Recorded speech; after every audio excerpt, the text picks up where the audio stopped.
The Pell Grant was a way to say, since the GI Bill, that every American who could not afford college because of income should be eligible for a Pell Grant that would allow that student to go on and get an education. And so in the last 3 years, when I came in, we had 6 million students from the lowest income families in America in American higher education. Today we have about 26 million undergraduates. So take the 26 million, we had 6 million people getting those Pell Grants in 2009. Today we have 9.8 million.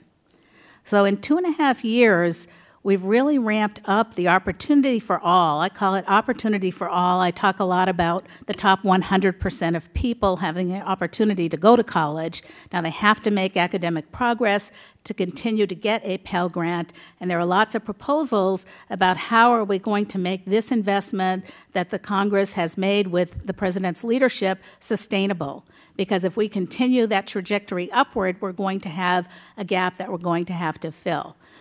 So we have been very strong. The President really has spoken out that the Pell Grant is a line in the sand for this administration, tied to the fact that we want students from the lower income sectors of the country to be able to afford college, to have the dream to go. I was with a bunch of researchers, Dr. Duckworth, who you might know from California, talking about how kids lose hope at 3rd grade.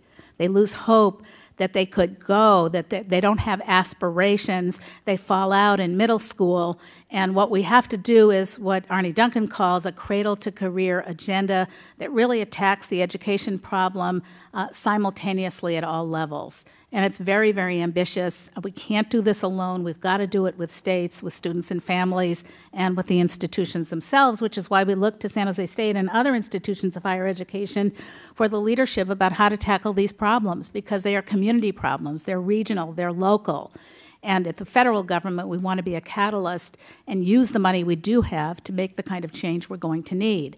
So the good news was that Congress voted as part of the Healthcare and Education Affordability Act to allocate $40 billion to the Pell Grant for the next 10 years, between now and 2020.